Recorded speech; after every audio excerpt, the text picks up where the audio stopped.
What is up, everybody? It's Ghosty here bringing you a new video, and today I'm going to be talking about Doordash Crackheads. Yeah, that's right, Doordash Crackheads. I've been doing Doordash for about 8 months now, and I've ran into a lot of crazy characters, and there's two people in particular I've encountered where things could have gone south really quickly. And those are the two stories that I'm going to be telling. You know, there's going to be a part 1 and a part 2 to this video because it's going to be a pretty long story for the first one. The second one's going to be pretty short. So yeah, let's just get right into it. Now, I was doing my normal runs, making half-ass money, delivering half-ass food in downtown Boise, Idaho, my hometown. You know, it's really not known for its crime in any way. It's actually just known as one of the safest cities in America. But what people don't actually know is there's lots of sketchy characters and ran down bad areas in my city, and that's what I'm bringing out in this video. So the way this story starts off is I picked up an order from a Chinese restaurant downtown. Everything was fine. I already had a good day behind me. I got in the car, you know, having a casual good day. You know, I put on my music, SoundCloud.com/SM0GG, and I saw my order was right around the corner in the area that I haven't been in a lot before. So I just whipped it over there and saw that it was supposed to go to a weird ran down apartment. So I just parked at this parking lot across the street, and I got out of my car, food bag in hand, started walking to the big ass building. It's big for my town. It's actually not that big at all. But just to paint a good picture for you, here's the building on Google Maps. You know, so I walked into the parking lot on the second floor, and I couldn't find a single way to get in. All the entrances were locked. But, you know, I saw this guy smoking a cigarette next to a truck, pulling things out of the bed, and I just decided to ask him for help. So I was like, "Hey, man, do you know where the address is?" And immediately he just started shaking and twitching and itching and shit. And he just said, "Hey, yeah, I could take you to this address. I know the city really well." And I just immediately, I regretted anything that I said to him, because honestly, this dude was wearing a bicycle chain around his neck with no shirt on, fucking dirty pants, and they're all ripped and shit. They're just some sweatpants. And he was just sitting there just bugging out. He had one shoe on, one sock on. I was like, fuck. You know, so he was just bugging out, and I tried to ignore it. And, you know, I just asked him if he lived in the apartment, but he just exploded. This man exploded. He just said, "No, I'm homeless." And I should have just turned around right there, because honestly, like, he just started bugging out even more, you know, and I was getting uncomfortable and shit. So I just said, "Oh, okay, I got it. Thank you. Thanks, I got it." But he just started saying, no, man, we stick together, man. I got your back, man." And then all of a sudden, he just goes off, and he was like, "Let's go, man. Let's fuck that kid up, man. Yeah, fuck that kid, man. I got your back, man. Let's get him, G. Let's get him. I got your back, man." And I was like, fuck. At this point, I was like, what? Why do I even get myself into these situations? Like, all the fucking time.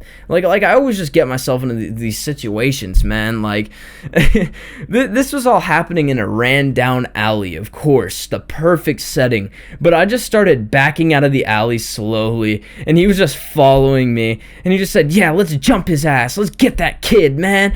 And right when I took the third or fourth step, this guy just fucking stops, and he's just idling. He's just shaking like a V8 engine. He's just fucking idling. And he just fucking pulls out a knife. He was like, "Give me that food." I was like, fuck. You know, I was like, oh, fuck. Come on, man. Come on, man. I God damn, man. So, you know, I couldn't put it a better way when I say I was shitting my pants at this point. Like, I was just shitting myself. Like I don't know how to put it any better. Like, the next thing you know, man, I'm just speed walking out of this fucking alley, and he just starts running at me with this knife. And I'm not gonna lie, guys, my heart just fucking dropped. Like, my heart dropped to fucking hell and beyond, like the core of the fucking earth, I swear to God. And I just accepted my fate. I honestly did. I was like, well, this is how I'm gonna fucking die, you know? I thought I was done for a minute, but he just starts running at me, and then this random girl comes out of around the corner, thank God, and says, "Order for Ashley?" I was like, holy shit, this just fucking... Oh, man, this guy just stopped, looked away, and started scratching the back of his head like, you know, he wasn't about to fucking shank my ass. Like, this is some prison shit, man.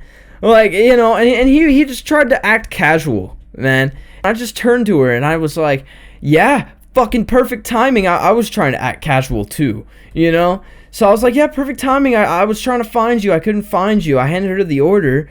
And he just followed us out of the alley. He followed behind us. I was like, God damn it, man.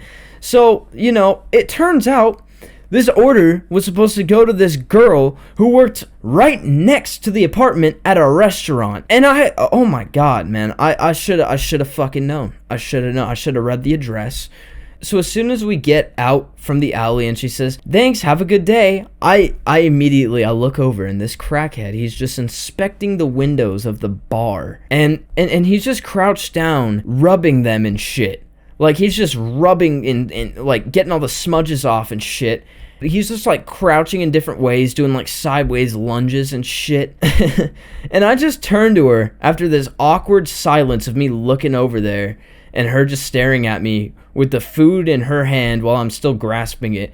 And I just said, can I just walk with you into the restaurant for a second? And I just sounded scared as shit. She just said, yeah. So we went inside and I told her the whole story briefly. And she just said, oh my God, I'm so sorry. He bothers so many people. Oh my God, just let me walk you to your car and I'll call the cops too. And I was like, well, look, you don't need to call the cops if you don't need to, but just watch my back while I walk to the car. And stay safe here, because fuck that, you're gonna walk back, he's gonna pull some crackhead shit, I don't fucking know, this guy is unpredictable, like, holy shit. So I walked to my car just fast as fuck, like, you know, speed walking, not running, but I just sped walked to my fucking car, and he's just sitting there checking out the windows, thank God, and I got the fuck out of there. I just bolted, like, I floored it the fuck out of there. And, yeah, needless to say, this situation made me stay the fuck away from that area while door dashing for good. You know, it's just another story to share on my channel. You know, but that shit really, yeah, that just made my fucking heart drop to the floor, fly to the sky.